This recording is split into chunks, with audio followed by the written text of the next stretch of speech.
میری خوش قسمتی تھی کہ میں ایک ایسے گھر میں پیدا ہوا جو کہ بنیادی طور پہ سیکولر گھرانہ تھا. تو ڈی ایس ایف میں ایکٹیو رہا. اور تو اس زمانے میں جو ہم جنرل ضیاء الحق کے خلاف جو کچھ بھی بن پڑتا تھا وہ چھوٹی موٹی کارروائیاں یا کام کرتے تھے. کہیں پر جو ہے وہ چاکنگ کر دی, کہیں پر کچھ اور نعرے لگا دیے, اس طرح کی چھوٹی موٹی چیزیں کرتے تھے. السلام علیکم. اکمل شہزاد گمن آپ کی خدمت میں حاضر ہے. آج ہم آپ کی ملاقات ڈاکٹر ناظر محمود صاحب سے کروا رہے ہیں. یہ ایجوکیشنسٹ ہیں, ڈیولپمنٹ سیکٹر سے وابستہ رہے ہیں اور دنیا کے کئی ممالک کا سفر کر چکے ہیں, کئی کتابوں کے مصنف ہیں. تو باقی گفتگو ان سے ہی کرتے ہیں.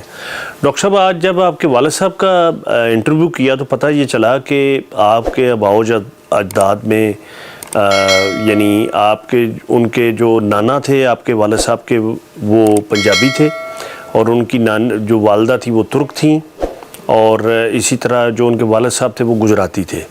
تو ظاہر ہے ایک وسیع المشرب بھی تو آپ کو اپنے والد صاحب کی طرف سے ہی ملی. تو آپ یہ ذرا بتائیے گا کہ اپنی جو آپ کی ابتدائی زندگی, تعلیم اور اس کے بعد ہائر ایجوکیشن کے لیے آپ کو کن مراحل سے گزرنا پڑا؟ بھائی میں پیدا 1964 میں کراچی میں ایک علاقہ ہے لیاقت آباد, جس کو اس زمانے میں لالو کھیت کہا جاتا تھا. 1964 میں میں پیدا ہوا, اور میری خوش قسمتی تھی کہ میں ایک ایسے گھر میں پیدا ہوا جو کہ بنیادی طور پہ سیکولر گھرانہ تھا. میرے والد, جیسے آپ نے بھی ذکر کیا, وہ پرانے ایک ترقی پسند کارکن تھے اور ہیں اب تک. تو اس کا مجھے فائدہ یہ ہوا کہ ایک تو رواداری اور ٹالرنس جس کو کہیں, برداشت کا مادہ, اور تمام مذاہب اور کلچر کے لوگوں کو کے ساتھ محبت سے پیش آنا, کسی کے خلاف نفرت نہ رکھنا, یہ سارا ہمیں اپنے والد سے اور اپنے گھر سے, ماں اور باپ دونوں سے ملا, جس کا مجھے بہت فائدہ ہوا. دوسری بات یہ ہوئی کہ میرے والد صاحب چونکہ وہ ایک چھوٹی دکان چلاتے تھے, لیکن اس کے باوجود ان کو پڑھنے کا بہت شوق رہا, تو انہوں نے پڑھنے کا شوق مجھے بھی ڈالا. تو پڑھنے کی طرف میں اس طرح سے آیا کہ جب میں اسکول میں ہی ہوتا تھا تو پرانی کتابیں جو ہیں وہ, ہم جس علاقے میں رہتے تھے وہاں اس زمانے میں زیادہ چلن تھا, ٹھیلوں پہ پرانی کتابیں ملا کرتی تھیں, تو وہ 1-2 روپے کی پرانی کتابیں. تو اس زمانے میں انہوں نے مجھے سارے جو ادب ہے خاص طور پہ کرشن بیدی, منشی پریم چند اور منٹو کے افسانے, عصمت چغتائی, پورا ترقی پسند ادب وہ اسکول کے زمانے سے انہوں نے مجھے پڑھوا دیا, اور ہمیں شوق بھی تھا. اور نہ صرف یہ بلکہ جو انگریزی ادب اور امریکن ادب کے جو ترجمے تھے اردو میں ہوئے, انگریزی جو اس وقت آتی نہیں تھی ہمیں, تو مجھے یاد ہے جیسے بوڑھا اور سمندر, ارنسٹ ہیمنگوے کا جو ناول ہے the old man and the سی, اس کا ترجمہ میں نے اس وقت پڑھا. اسی طرح جو تراجم اویلیبل ہوتے تھے, چاہے وہ موپسم کی کہانیاں ہوں, چیخف کی کہانیاں ہوں, روسی ادب ہو, فرانسی, جو اردو میں اویلیبل تھا وہ اس زمانے میں اسکول کے زمانے میں پڑھنے کا موقع ملا. تو یہ میری خوش قسمتی ہے کہ میں ایک ایسے گھرانے میں, ایسے والدین کے ساتھ پلا بڑھا اس زمانے میں کہ جس سے مجھے پڑھنے کا شوق رہا, کتابیں جمع کرنے کا شوق اس زمانے سے رہا.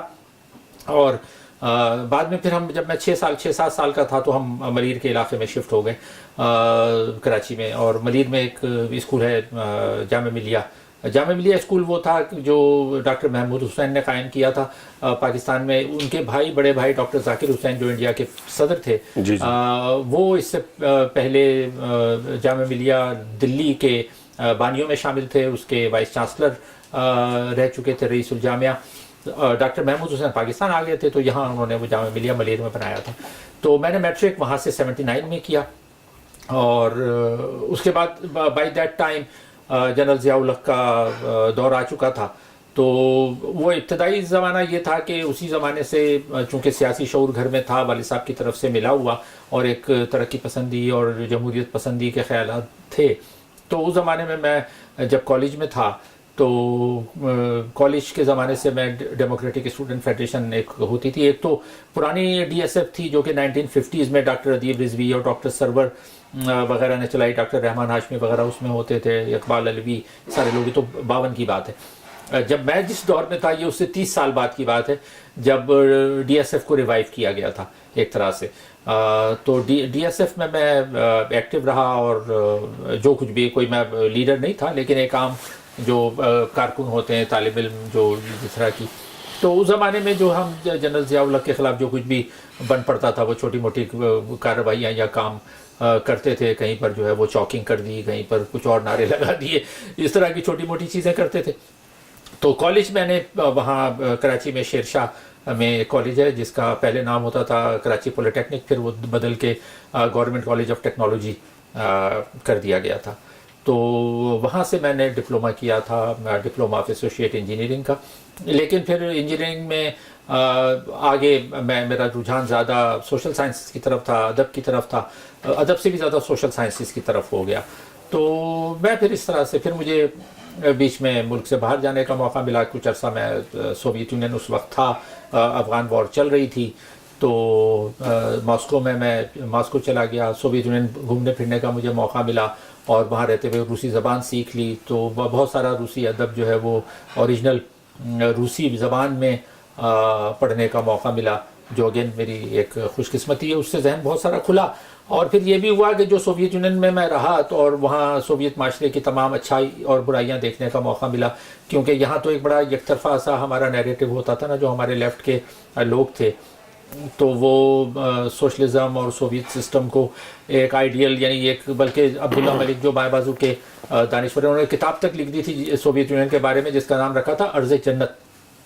تو یہ میں حوالہ اس لیے دے رہا ہوں کہ یہ ہمارے لوگ جو ہیں بڑے سینئر، عبداللہ ملک جیسے سینئر دانشور سوویت یونین کو ایک جنت کے طور پہ پیش کرتے تھے. تو سوویت یونین میں اچھائیاں تو بہت تھیں، اس میں کوئی شک نہیں ہے. مثلا یہ کہ اس نظام نے عوام کو بہت کچھ دیا، اتنے کم عرصے میں 100% لٹریسی انہوں نے حاصل کی عوام کو. پھر یہ کہ آئینی طور پر اس نظام میں لوگوں کو ملازمت دینا حکومت کی ذمہ داری تھی، جو کہ ہمارے یہاں دیکھیں بے روزگاری کتنی ہے، لوگوں کو نہیں ملتی، لیکن وہاں حکومت کی ذمہ داری تھی کہ وہ لوگوں کو ملازمت دے، تو بے روزگاری وہاں نہیں تھی. اچھا، پھر یہ کہ وہ جو بیسک چیزیں ہیں نا کہ اس سے آپ کا روٹی کپڑا مکان کا مسئلہ کم از کم انہوں نے حل کر دیا تھا. چونکہ سب کو ملازمت دی تھی تو اس سے آپ کو روٹی مل جاتی تھی، جو گو کے شارٹ سپلائی میں ہوتی تھی، لائن لگتی تھی. جب میں گیا اس وقت تک لگتی تھی، اتنے پیسے ملتے تھے کہ آپ کپڑے لے سکیں. پھر شیلٹر کا جو تھا، فلیٹ وغیرہ سوویت حکومت بہت زیادہ بناتی تھی. ہمارے یہاں کی طرح نہیں، ہمارے یہاں تو ڈی ایچ اے اور بحریہ میں عمرہ کے لیے بڑے بڑے مکان بنائے جاتے ہیں، لیکن وہاں ان کا یہ تھا کہ جی غریبوں کے عوام کے لیے دینا ہے تو چھوٹے چھوٹے مکان بناؤ، اور 2 کمرے کے یا 3 کمرے کے چھوٹے فلیٹ بنا کر وہ عوام کو دیتے تھے. تو اس سے شیلٹر کا مسئلہ حل ہوتا تھا آپ کا مکان کا. تو یہ بہت ساری اچھی چیزیں تھیں، وہ دیکھیں، اس کی اچھائیاں بھی دیکھیں. پھر یہ کہ اس کے جو منفی پہلو تھے اس معاشرے کے وہ بھی دیکھے. اور اس میں ظاہر یہ تھا کہ وہ ایک پارٹی کی ڈکٹیٹرشپ تھی، کمیونسٹ پارٹی کی، تو اظہار رائے کی آزادی ظاہر ہے وہاں پر نہیں تھی. تو اس سے پھر یہ ہوتا تھا کہ لوگوں میں ایک ڈسسیٹسفیکشن یا عدم اطمینان وہاں پر کافی تھا. پھر وہاں کنزیومر گڈس کی خاصی قلت تھی اور ان کی کوالٹی اچھی نہیں تھی. ہمارے ہاں تو کنزیومر گڈ چونکہ باہر سے آ جاتی ہیں تو ہمارے ہاں تو 100 قسم کے شیمپو مل جاتے ہیں جو لوگ افورڈ کر سکتے ہیں، 100 قسم کے کیک مل جاتے ہیں اگر آپ لینا چاہیں تو. وہاں ایسی چیزیں نہیں تھیں، اور وہ کہتے یہ تھے کہ جی ہمارا مطلب جو ہے وہ تمام لوگوں کو بنیادی سہولتیں فراہم کرنا ہے. یہ 100 طرح کے شیمپو فراہم کرنا یا اس طرح کی چیزیں جو کہ ریلیٹیولی تعیش کے معنوں میں آتی ہیں وہ نہیں. تو عوام میں وہاں پر ڈسسیٹسفیکشن ایک تھا، جس کے نتیجے میں جب گرباچوف نے میں وہیں تھا، میرے آنکھوں کے سامنے ہی گرباچوف نے ٹیک اوور کیا تھا. میں ارلی 84 میں چلا گیا تھا، اور لیکن وہاں رہ کے سیکھا بہت، ٹریول بہت کیا، پڑھا کافی، جو کچھ جتنا بھی میں پڑھ سکتا تھا وہ پڑھا. تو اس طرح سے میری ارلی گروتھ اس طرح سے ہوئی، پاکستان میں تعلیم اور پھر سوویت یونین. اور آپ نے پی ایچ ڈی بھی وہیں سے کیا؟ نہیں بالکل نہیں. میں واپس آ گیا. واپس آنے وہاں آپ نے کیا پڑھا رشیا میں؟ رشیا میں یہ بڑی دلچسپ کہانی ہے.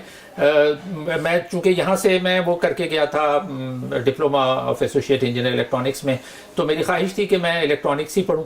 لیکن جب میں وہاں گیا تو مجھے پتہ لگا کہ مجھے الیکٹرانکس میں انہوں نے ایڈمیشن نہیں دیا ہے. انہوں نے مجھے دیا تھا میکینیکل انجینئرنگ میں، جس میں میرا کوئی انٹرسٹ نہیں تھا. یہ میں بات کر رہا ہوں 1984 کی، اور یہ پیٹرس لومامبا یونیورسٹی وہاں ہوتی تھی، پیپلز فرینڈشپ یونیورسٹی. وہ ہوتی تھی اس لیے میں کہہ رہا ہوں کہ یونیورسٹی تو اب ہے، لیکن اس کے نام سے انہوں نے پیٹرس لومامبا کا نام نکال دیا ہے. اب وہ صرف کہلاتی ہے Peoples friendship university Moscow.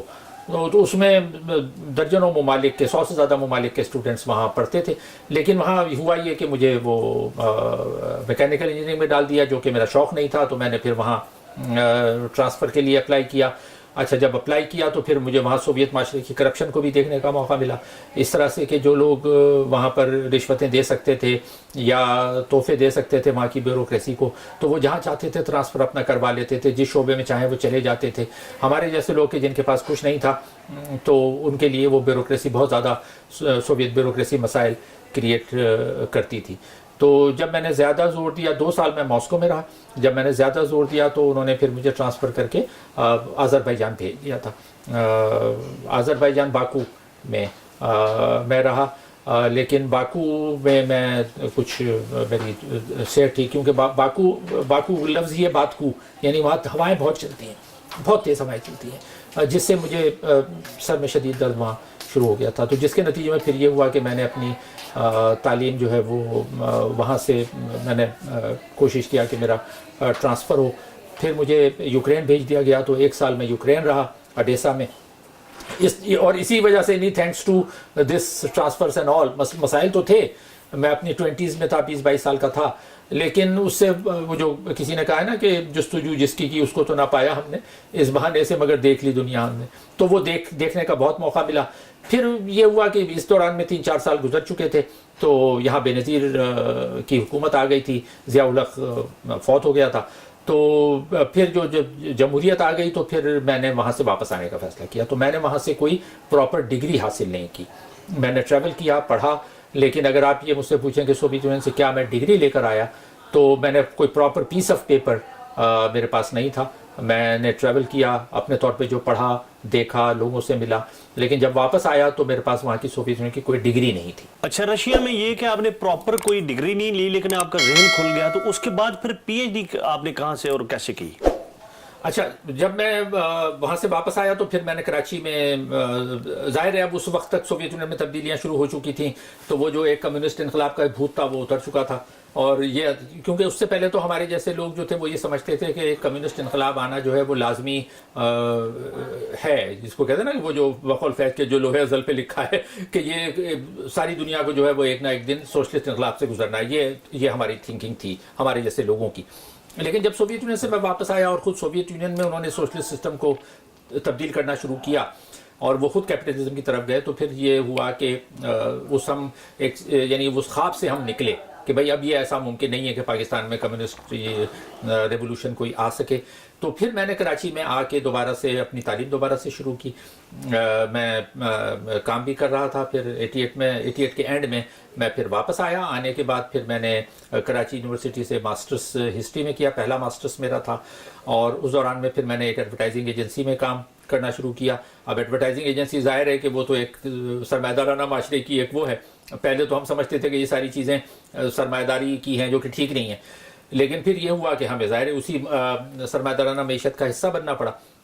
Advertising میں نے کام کیا چند سال, اور اس دوران میں پھر میں نے پہلا ماسٹرز ہسٹری میں کیا, دوسرا اور میں پھر پڑھانا میں نے شروع کر دیا. انگریزی اس دوران میں سیکھ لی تھی اتنی کہ انگریزی میں پڑھا سکتا تھا, اور بلکہ میں نے سیکھی بھی تھی. کراچی میں ایک ادارہ تھا PACC, Pakistan American cultural centre, تو وہاں سے میں نے انگلش کے کورسز کیے. اور کورسز کرنے کے بعد اتنا میری بہتر ہو گئی تھی انگریزی کہ میں وہیں پر پھر پڑھانے لگا. تو میرے ٹیچنگ کی 2 جابس میں کر رہا تھا اس زمانے میں. ایک میں ایڈورٹائزنگ ایجنسی میں کام کرتا تھا, اور دوسرا میں یہ پڑھا رہا تھا, انگریزی پڑھا رہا تھا. تو اور اس دوران میں نے تعلیم جاری رکھی. 2 ماسٹرز کیے میں نے. پہلے ہسٹری میں ماسٹرز کیا, دوسرا ماسٹرز میں نے انٹرنیشنل ریلیشنز میں کیا. 92 میں پہلا ماسٹرز کیا, 94 میں دوسرا ماسٹرز کیا. اور پھر اس دوران میں مجھے موقع ملا IBA institute of business administration join کرنے کا. اس کی بھی ایک دلچسپ کہانی ہے جو میں مختصراً آپ کو بتا دوں. ہوا یہ کہ وہ اپنا نواز شریف کی پہلی گورنمنٹ تھی, اور سوویت یونین نیا ٹوٹا تھا 91. تو اس وقت یہاں پر منسٹر آف اکنامک افیئرس ہوتے تھے سردار آصف احمد علی, اگر آپ کو یاد ہو. بالکل, اب تو شاید وہ پاکستان کے وزیر خارجہ بھی رہے. وزیر خارجہ بعد میں رہے, پہلے جو تھے وہ minister of economic affairs divisions کے وہ ہیڈ تھے. خیر, تو وہ سوویت یونین 91 کے اینڈ میں ٹوٹا، تو 92 میں وہ وہاں گئے سینٹرل ایشیا کی آزاد، یہ 5-6 ممالک جو تھے یہ نئے نئے آزاد ہوئے تھے، تو اس زمانے میں خاصا غلغلہ پاکستان میں اٹھا کہ جی یہ مسلم ممالک آزاد ہو گئے ہیں، تو اسلامی بھائی چارہ، اسلامی وہ جو اسلام کا بھوت سوار ہوتا ہے تو وہ بھی نواز شریف پہ بہت سوار تھا. تو یہ وہاں گئے سردار آصف احمد علی وزیر کے طور پہ، اور وہاں جا کے انہوں نے ان ممالک کے دورے کیے تھے، ازبکستان، تاجکستان، کرغزستان، ترکمانستان، 5 ممالک کے دورے کیے، اور آذربائیجان جو کہ کوکیشس میں. تو ان سے کہا کہ بتائیے ہم آپ کی کیا ہیلپ کر سکتے ہیں، تو انہوں نے کہا کہ جی ہمارے لوگوں کو آپ بزنس مینجمنٹ کی ٹریننگ دیں. تو وہ انہوں نے کہا ٹھیک ہے. تو وہاں سے کوئی 100 لوگوں کا مطلب ہر ملک سے کوئی 10-20 انہوں نے سرکاری لوگ جو کام کرتے تھے ان کو بھیج دیا یہاں پاکستان. وہ آ گئے اسلام آباد. اسلام آباد آ گئے تو اب ان کو سب صرف روسی آتی تھی، ان کو کوئی وہ تو آتا نہیں تھا انگلش، تو پڑھائیں کیسے. تو یہاں وہ کچھ عرصہ رہے. پھر کسی نے سردار آصف احمد علی سے کہا کہ جی کراچی میں ایک ادارہ IBA، اور اس کے وہ جو ڈاکٹر عبدالوہاب صاحب ہیں وہ اس قسم کے چیلنجز لیتے ہیں، تو یہ آپ ان سے کہتے ہیں. تو انہوں نے ڈاکٹر عبدالوہاب ایسی شخصیت تھے کہ جو چیلنج لیتے تھے نا، تو انہوں نے کہا کہ ٹھیک ہے آپ بھیج دیں. تو وہ 100 لوگ تقریباً یہاں سے کراچی بھیج دیے گئے، سینٹرل ایشیا والے. تو کراچی میں پھر IBA کو ضرورت پڑی ایک ایسے بندے کی کہ جو کہ روسی جانتا ہو اور روسی جاننے والوں کو انگلش پڑھا سکے. تو وہ ایک آئیڈیل کمبینیشن میرا تھا. اس وقت اس زمانے میں ایک اسپیلٹ ہوتی تھی society of Pakistan English language teachers, اس میں ٹریننگ کے کورسز میں نے کیے تھے. ذکیہ سرور ہماری پروفیسر تھیں. ان سے ڈاکٹر عبدالوہاب کا رابطہ ہوا. انہوں نے مجھ سے کہا کہ آپ انٹرسٹڈ ہوں گے. میں نے کہا بھائی اس سے اچھی کیا بات ہے. تو that's how I ended up at IBA. تو IBA جب میں گیا تو IBA میں پھر میں نے، یہ 93 کی میں بات کر رہا ہوں، سوری 92 کی، نئی میری شادی ہوئی تھی. تو وہاں اس طرح سے پھر میں نے ایڈورٹائزنگ چھوڑ دی. اور وہ ڈاکٹر عبدالوہاب نے جب مجھ سے کہا کہ آپ IBA جوائن کر لیں، تو میں نے کہا بھائی میں تو آپ کا تو یہ عارضی وہ 6 مہینے کا وہ تھا کورس ایگریمنٹ. انہوں نے کہا تھا یہ سال بھر چلے گا. خیر وہ میں نے کہا پھر کیا کروں گا. ان کا ٹھیک ہے ہم آپ کو جو کمپنسیٹ کر دیں گے اس کے لیے. تو اس طرح سے میں IBA کراچی میں IBA پریسٹیجیس ادارہ اس وقت بھی تھا، تو میرے لیے اپنے خود ایک اعزاز کی بات تھی کہ میں وہاں پڑھا رہا ہوں. تو وہ میں نے پڑھایا جتنے عرصہ وہ لوگ وہ یہاں رہے. اس کے بعد نواز شریف کی گورنمنٹ 93 میں ختم ہو گئی، تو ساری یہ منسٹری بھی چلی گئی، اور پھر وہ کورس کر کے چلے گئے. پھر وہ بعد میں آگے وہ پروگرام چلا نہیں، ورنہ پروگرام ان کا تھا کہ وہ بار بار لوگ آئیں گے. تو وہ اس طرح سے ختم ہو گیا. تو دین آئی اینڈڈ اپ ایٹ IBA. تو پھر میں IBA میں نے 8 سال پڑھایا، 92 سے 2000 تک. چونکہ میں ایڈورٹائزنگ کا مجھے فرسٹ ہینڈ ایکسپیرینس تھا، تو پھر میں نے وہاں MBA اسٹوڈنٹس کو ایڈورٹائزنگ پڑھانے لگا. ایڈورٹائزنگ پڑھایا. پھر مجھے دوسرے انہوں نے بزنس مینجمنٹ وغیرہ کے کورسز دے دیے، کیونکہ وہ میں پڑھا سکتا تھا. تو اس طرح سے میں English, business communication, business management, advertising, یہ کورسز میں وہاں پڑھاتا تھا. پھر میں وہاں ہیڈ ہو گیا تھا. اسکل ڈیولپمنٹ پروگرام ہم نے لانچ کیا جس میں ہم شارٹ کورسز کراتے تھے بزنس انگلش کے اور اسکل ڈیولپمنٹ کے. اس کا میں ہیڈ ہو گیا. تو وہ مجھے مطلب اچھا میرا دور تھا ڈاکٹر عبدالوہاب کے ساتھ. میرے ساتھ کوئی 22 ٹیچر تھے میری ٹیم میں جن کو میں لیڈ کر رہا تھا. تو وہ 8 سال میری زندگی کا اگر آپ بہترین پیریڈ پوچھیں تو وہ 92 سے 2000 تک کا پیریڈ تھا. لیکن میں اس دوران میں پڑھتا رہا. پھر میں نے تیسرا ماسٹرز کیا پولیٹیکل سائنس میں کراچی یونیورسٹی سے. پھر میں نے اسی دوران میں area study centre for Europe Karachi میں ہے، اس میں نے MPhil میں داخلہ لے لیا. تو وہ پھر MPhil کورس ورک میں نے کیا یورپین اسٹڈیز میں. پھر ایک اور ماسٹرز کیا میں نے.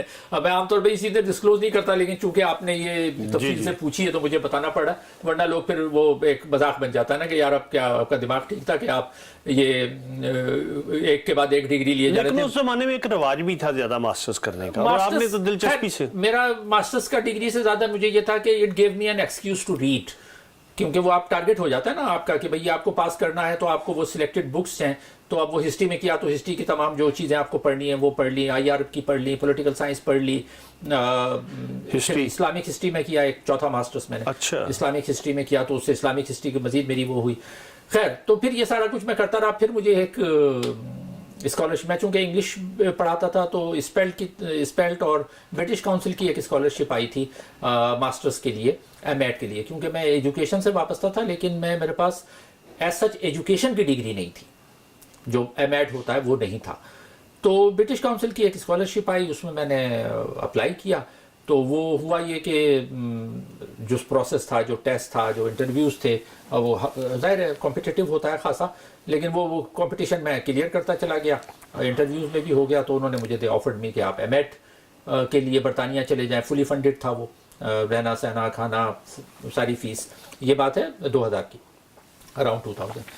تو وہ مجھے 1 سال کی انہوں نے اسکالرشپ دی. اب میں نے کہا کہ میں میرے پاس پہلے 4 ماسٹرس ہیں، میں ایک اور ماسٹرس کر کے کیا کروں گا. میں نے ان سے کہا کہ بھائی مجھے یہ پی ایچ ڈی میں آپ کنورٹ کر دیں. انہوں نے کہا نہیں، پی ایچ ڈی میں ہم نہیں کریں گے. تو پھر میں نے ان سے کہا کہ آپ ایسا کریں کہ چلیں اگر 1 سال کی اسکالرشپ ہے تو آپ 1 سال کا آپ دے دیں ٹورڈس پی ایچ ڈی، باقی میں کسی طرح کروں. انہوں نے کہا نہیں، یہ ماسٹرس ہی ہے، ایم ایڈ ہے، اور ایم ایڈ ہی کے لیے جانا ہے، ایم ایڈ کر کے آپ آ جائیں. تو میں نے پھر وہ ایکسیپٹ کر لی اور میں نے یہاں سے ریزائن کر دیا. حالانکہ میری اچھی جاب تھی، سینئر جاب پوزیشن پہ میں تھا، لیکن میں نے وہ ریزائن کر دیا. اور ریزائن کر کے پھر میں چلا گیا برطانیہ. فیملی کو لے گیا تھا اور میرا پلان یہی تھا کہ وہاں سے پھر میں پی ایچ ڈی کر کے آؤں گا. تو پھر پہلے میں نے یونیورسٹی آف لیڈس سے برطانیہ سے ایم ایڈ کیا، اور اس کے بعد پھر میں نے یونیورسٹی آف برمنگھم کوشش کرتا رہا کہ مجھے اسکالرشپ مل جائے. اسکالرشپ ملی نہیں، لیکن میں نے اتنے پیسے میں کچھ یہاں سے لے گیا تھا، کچھ وہاں کا پارٹ ٹائم کام کر کے وائف نے اور میں نے جمع کر لیے تھے کہ 1 سال کی فیس دینے کے پیسے میں نے جمع کر لیے تھے. تو پھر برمنگھم میں، یونیورسٹی آف برمنگھم میں نے پی ایچ ڈی میں ایڈمیشن لیا اور 1 سال کی فیس دے دی، اور آگے کا پتہ نہیں تھا کہ کیا ہوگا. لیکن وہ میں نے کہا کہ چلے گردن تو پھنسا ہے نا. تو وہ اس طرح سے پی ایچ ڈی شروع ہو گئی. 1 سال ہو گیا. اگلے سال پھر میری پرفارمنس اچھی تھی، مجھے وہاں سے برسری مل گئی یونیورسٹی کی طرف سے. تو اور پھر میں اور دونوں وائف ہم پارٹ ٹائم جابس کرتے رہے، اور جابس کی ساری، ظاہر ہے کہیں پر کچھ طرح کے جو کام وہاں پر کرنے پڑتے ہیں وہ سارے کیے. ہیلتھ ورکر کے طور پہ کام کیا. ہیلتھ ورکر کا مطلب یہ کہ جو اولڈ ایج ہوم میں نے خاصا کام کیا. اولڈ ایج ہوم میں بوڑھوں کا جو خیال رکھنا پڑتا ہے نا، تو وہ کیونکہ پیسے نہیں تھے کہ سروائیو کرنے کے لیے، برطانیہ مہنگا بہت ہے، آپ کو گھر کا کرایہ دینا ہے، فیملی کو چلانا ہے، تو پیسے کہاں سے آئیں گے. تو وہ وائف اور ہم دونوں کام کرتے تھے. تو اس طرح سے پھر میری پی ایچ ڈی ہوئی. اور میں ایک اور انٹرسٹنگ واقعہ آپ کو بتاؤں کہ اس زمانے میں یہ ایچ ای سی بن چکا تھا، اور ایچ ای سی ڈاکٹر جو عطاء الرحمان ہے، وہ کسی نے مجھ سے کہا کہ بھائی وہ بڑی آج کل اسکالرشپ دے رہے ہیں پی ایچ ڈیز کے لیے، تو آپ اپلائی کریں. تو جب پہلا سال میرا ہو گیا تو میں نے ڈاکٹر عطاء الرحمان کو ان کے ویب سائٹ پہ تھا ایڈریس، یہ بات ہے 2003 کی. تو میں نے ان کو پھر ایک ای میل لکھا. میں نے کہا بھائی میں 1 سال کی فیس دے چکا ہوں، آگے کی فیس نہیں ہے، اور اگر فیس کا بندوبست نہیں ہوا تو مجھے یہ پی ایچ ڈی چھوڑنی پڑے گی. تو آپ مجھے ایچ ای سی کی طرف سے ہیلپ کریں. تو جواب آیا وہ، لیکن وہ پھر جب میں نے پڑھا تو وہ ایک اسٹینڈرڈائز میرے خیال میں وہ جواب تھا. اس جواب میں یہ لکھا ہوا تھا کہ thank you very much for your email, اور we have a standard procedure. اور پروسیجر کے تحت یہ ہوتا ہے کہ آپ پہلے ہم آپ کا جی آر ای لیتے ہیں، پھر پتہ ہے جی میٹ لیتے ہیں، پھر فلاں ٹیسٹ لیتے ہیں، پھر انٹرویو ہوتا ہے. تو you are welcome to come through proper channel. یعنی ایک بندہ آلریڈی پی ایچ ڈی کر رہا ہے، 1 سال ہو چکے ہیں، اس کو یہ کہہ رہے ہیں آپ واپس آئیں، واپس آنے کے بعد آپ ٹیسٹ دیں، جی آر ای پاس کریں، پتہ نہیں جی میٹ پاس کریں، یہ کریں، انٹرویو دیں، اور اس کے بعد سارے آپ پروسیس سے نکل گئے تو پھر ہم آپ کو پی ایچ ڈی کی اسکالرشپ دے دیں گے. میں نے کہا لعنت بھیجو، وہ تو ختم ہو گئی کہانی. لیکن پھر وہ کام وام کر کے بہرحال ہم نے کر لیا. لیکن میں یہ ریکارڈ پہ اس لیے لا رہا ہوں کہ اس طرح کی حماقتیں ایچ ای سی کی طرف سے اور ڈاکٹر عطاء الرحمان کے دور میں ہوتی رہی. سبجیکٹ آپ کا کیا تھا پی ایچ ڈی میں؟ ایجوکیشن. اچھا. ہاں. تو وہ پھر ہوا یہ کہ جو میرا ماسٹرز تھا، ایم ایڈ جو تھا، ماسٹرز ان ایجوکیشن، اس میں میری اسپیشلائزیشن تھی انگلش لینگویج ٹیچنگ. لیکن جب میں اس میں گیا پی ایچ ڈی میں، تو میں نے پھر میں انگلش لینگویج ٹیچنگ سے ہٹ کے میں انگلش ایجوکیشن مینجمنٹ میں چلا گیا. ایجوکیشن مینجمنٹ گو کہ میرا فرسٹ لو جو تھا وہ ہسٹری تھا. Ideally I should have done my P H D in history. لیکن میں نے اس لیے کیا کہ مجھے یہ پتا تھا کہ آپ ہسٹری میں کر کے پاکستان میں زیادہ پراسپیکٹس ایسے نہیں ہیں. اور اس وقت مجھے ایجوکیشن پڑھتے ہوئے یہ اندازہ ہو گیا تھا کہ پاکستان میں آپ ایجوکیشن میں اگر اسپیشلائز کریں تو زیادہ گنجائش ہوگی. تو میں نے ایجوکیشن مینجمنٹ میں پی ایچ ڈی، اس کا پورا نام تھا ایجوکیشن مینجمنٹ اینڈ پالیسی. تو وہ اس میں پی ایچ ڈی کیا. اس کا فائدہ مجھے یہ ہوا کہ جب میں 2005 میں پی ایچ ڈی کر کے واپس آیا تو مجھے یہاں یو این ڈی پی کی ایک جاب پہ میں ڈائریکٹر ہو گیا. 2005 کے اینڈ پہ ان کا ایک پروگرام تھا, اس میں ان کو they were looking for a director of capacity development. وہ میں نے اپلائی کیا اور وہ مجھے بڑی کوئکلی یو این والوں نے مجھے ایز ڈائریکٹر وہ جاب آفر کر دی. اور وہ اگر میں نے پی ایچ ڈی وہاں سے نہیں کی ہوتی یا میں اگر ہسٹری میں ہوتا پی ایچ ڈی تو شاید مجھے وہ جاب نہیں ملتی اور میں پھر کہیں ہسٹری ہی پڑھا رہا ہوتا. تو میں نے I think I did the right decision, میں نے صحیح فیصلہ کیا. ایجوکیشن میں پی ایچ ڈی کرنے کا فائدہ یہ ہوا کہ وہ مجھے ایک اچھی جاب مل گئی. انیشلی پلان یہ تھا کہ کچھ عرصہ میں یہاں رہوں گا, پھر واپس کراچی چلے جائیں گے کیونکہ ہم کراچی کے ہیں. لیکن پھر وہ پروجیکٹ ختم ہوا تو پھر دوسرا پروجیکٹ, پھر تیسرا پروجیکٹ, پھر UNESCO, UNICEF, U S A, DFID. تو میں یہ سمجھ لیں کہ 2005 سے 2020 تک میں انٹرنیشنل آرگنائزیشنس کے ایجوکیشن پروجیکٹس پہ میں کام کرتا رہا. تو اس کا ایک تو فائدہ یہ, دو فائدے ہوئے. ایک فائدہ تو یہ ہوا کہ مجھے I was able to widely travel across Pakistan. تو میں پاکستان کے جو ہے وہ دور دراز علاقوں میں ایجوکیشن کے پروجیکٹس پہ جانا ہوتا تھا. تو میں کوئی 86 ڈسٹرکٹس پاکستان کے میں وزٹ کر چکا ہوں, جو فاٹا سے لے کر یعنی گلگت سے گوادر تک ہر جگہ. تو آج کل کیا کر رہے ہیں؟ آج کل میرے دو کام ہیں. ایک تو یہ کہ پھر میں 2020 میں کووڈ آ گیا تو وہ پروجیکٹس وغیرہ کے کام نہیں مل رہے تھے, تو پھر میں نے I started to rejoin teaching. تو بڑے عرصے بعد میں نے پھر 2 سال پہلے میں ٹیچنگ میں واپس گیا, کیونکہ بیچ کا جو پیریڈ تھا وہ میرا ایجوکیشن پروجیکٹ مینجمنٹ کا تھا, ٹیچنگ میں نہیں تھا. تو پھر میں یہاں پر ایک اسکول ہے, اسکول سسٹم ہے, ہیڈ اسٹارٹ اسکول سسٹم, اس میں ہیڈ آف ہیومینٹیز کے طور پہ کام کرتا ہوں فل ٹائم میں. آدھا دن وہاں پر ہوتا ہوں میں, اور اس میں آئی بی انٹرنیشنل بیکلوریٹ کے کورسز ہیں, تھیوری آف نالج وغیرہ, اس میں فلاسفی اور اس طرح کی چیزیں آ جاتی ہیں. کچھ کورسز لیتا ہوں ورلڈ ہسٹری کے, گلوبل پالیٹکس کے.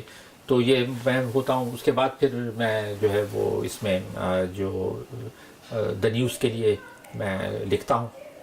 تو دا نیوز کے لیے مجھے لکھنا ہوتا ہے شام آفٹرنون میں روزانہ میرا یہ کام ہوتا ہے. تو آدھا دن وہ تو خیر مطلب ایڈیٹوریل اس میں وہ یہ نہیں ہوتا, نام نہ ہم ڈسکلوز کرتے ہیں کہ ایڈیٹوریل کون لکھ رہا ہے. تو یہ میں بہرحال اس ٹیم کا میں حصہ رہا ہوں.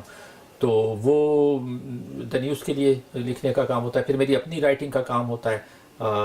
ریگولرلی میں کچھ نہ کچھ کوئی ریسرچ کا پروجیکٹ لے لیتا ہوں. جیسے ابھی میں نے ایک سیریز مکمل کی ہے کانسٹیٹیوشنل امینڈمنٹس پہ, وہ بڑی ریگولر چھپی بھی. اب وہ ڈاکٹر جعفر اس کی کتاب چھاپ رہے ہیں.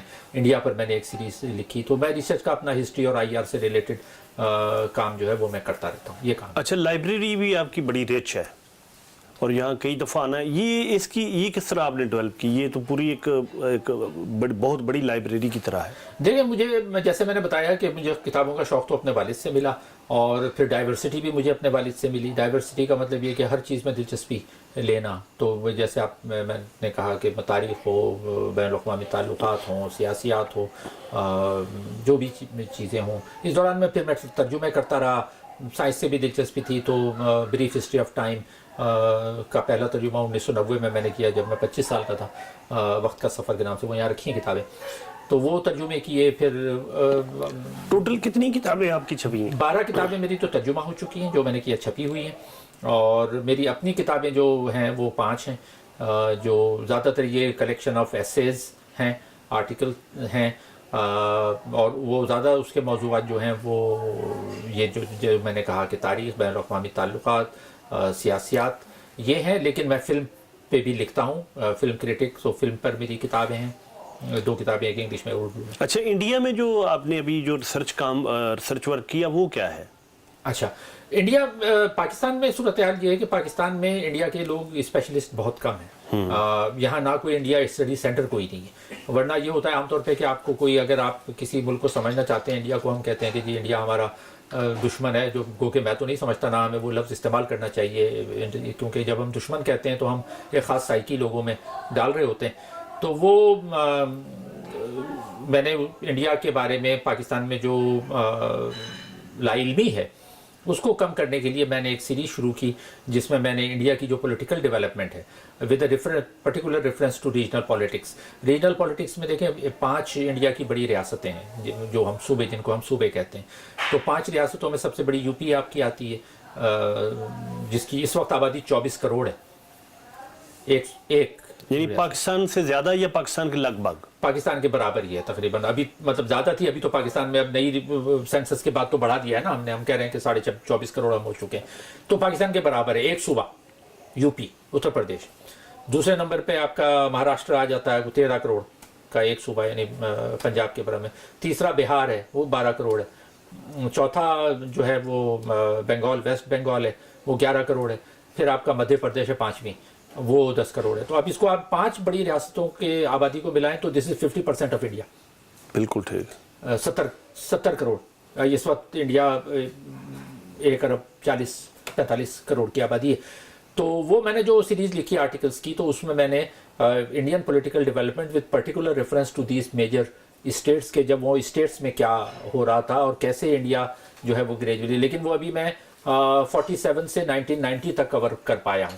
اب میں اگلی اس کو دوبارہ میں ریوائیو کروں گا, اور اب میرا آنے والے دنوں میں پلان ہے کہ میں پھر 90 سے لے کر آج تک انڈیا میں جو بنیاد پرستی کی جو ڈیولپمنٹ ہے انڈیا میں یہ جو ایکسٹریمزم یا ہندو نیشنلزم جو اتنا بڑھ کے سامنے آیا, وہ کیوں آیا. اور میں سمجھتا ہوں کہ اس میں ظاہر پاکستان کا بھی ہاتھ ہے. پاکستان میں جو اسلامائزیشن 80s میں ہوا, اس کا ریئیکشن وہاں پر آیا. تو one of the factors is this. تو اس کو میں اپنی آگے اپنے کور کروں گا.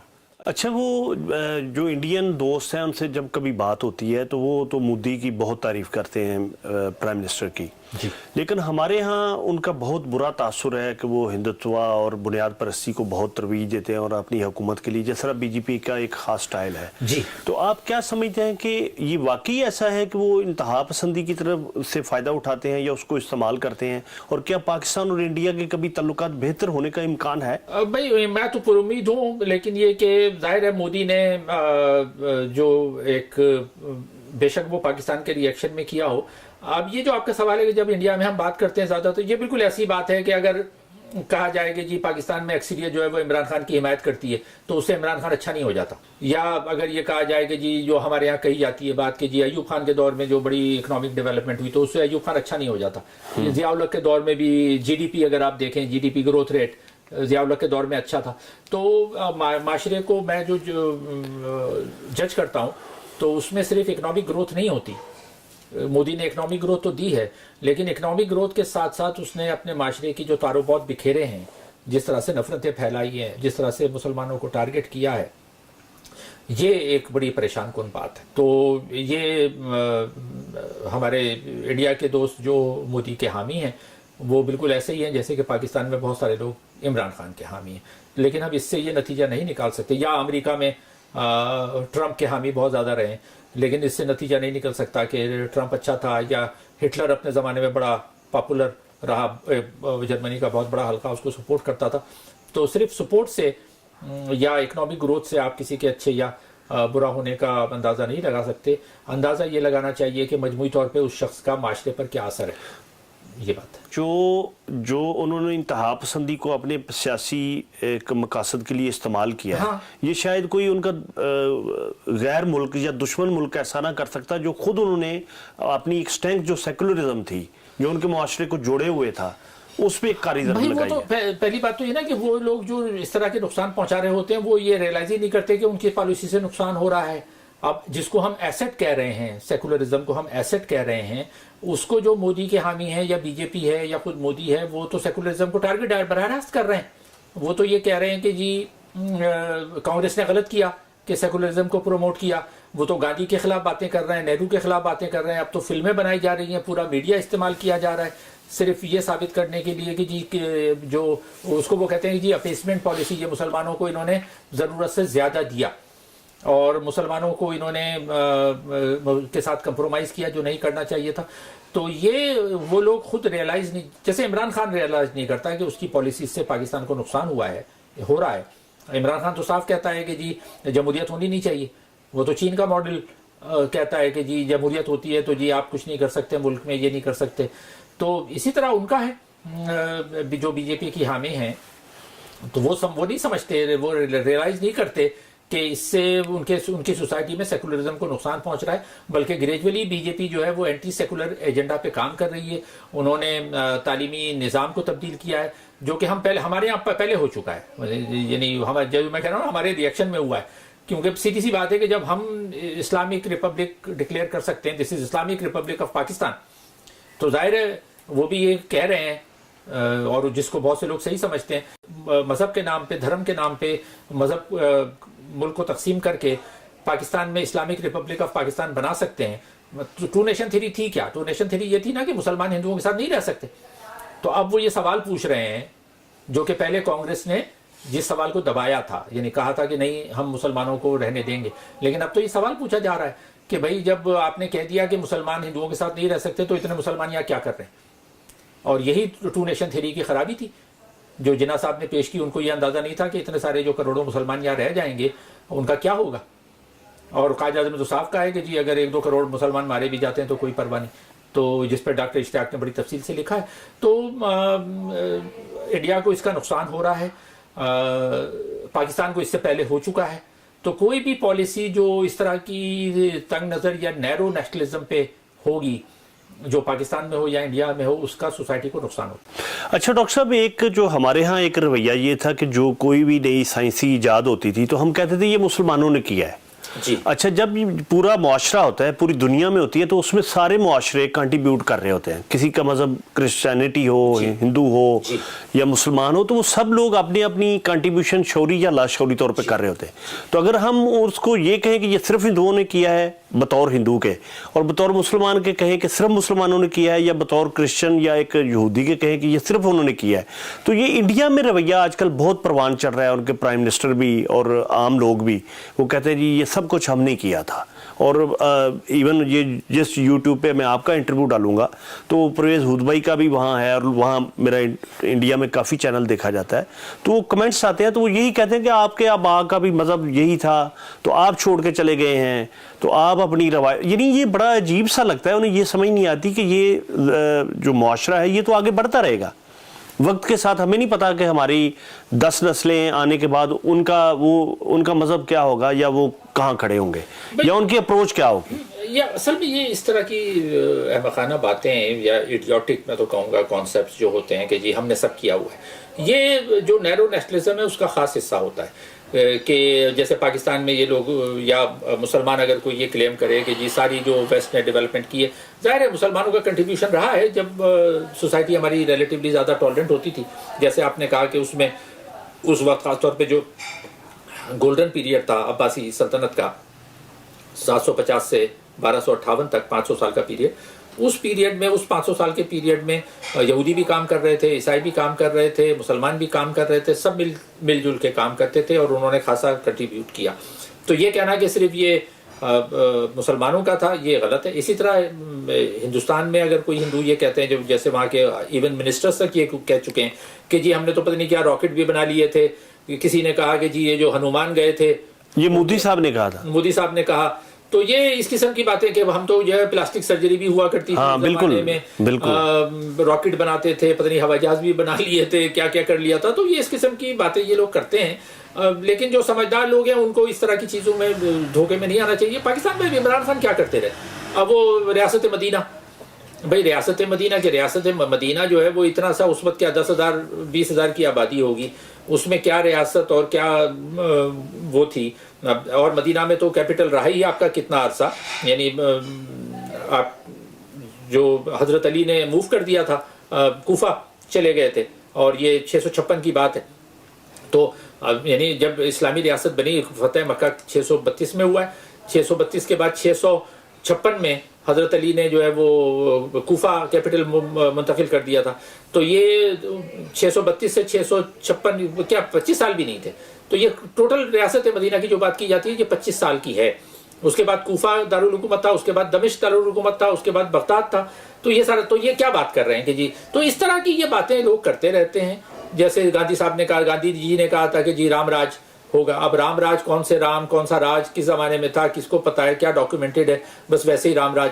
تو ایک یہ آئیڈیل بناتے ہیں لوگوں کو بیوقوف بنانے کے لیے، لوگ سمجھتے ہیں کہ جی یہی درست ہے، ایک گولڈن پاس کی طرف لے جاتے ہیں، وہی مختلف لوگ کرتے ہیں، وہی مودی اور عمران خان جیسے لوگ، یا ایون جو ٹرمپ کا نعرہ تھا ماگا، میک امریکہ گریٹ اگین، تو اب گریٹ کب تھا, کون سا پیریڈ تھا, وہی ماضی کی طرف دیکھو, گریٹ ہم پہلے گریٹ تھے دوبارہ سے گریٹ ہو جائیں گے. تو یہ بالکل ایک کمپلیٹ نان سینس ہوتی ہے اس طرح کی باتیں. لیکن انفارچونیٹلی ہمارے لیڈر, چاہے وہ عمران خان ہو, مودی ہو, ٹرمپ ہو, جیسے پاپولسٹ لیڈر ہیں سارے, بولسونارو, یہ سارا یہی کرتے رہے. ڈاکٹر صاحب بہت شکریہ, آپ نے بھی کہیں جانا ہے جی, تو بہت شکریہ. آئندہ کہیں اس وقت آپ کے ساتھ نشست رہے گی. Thank you.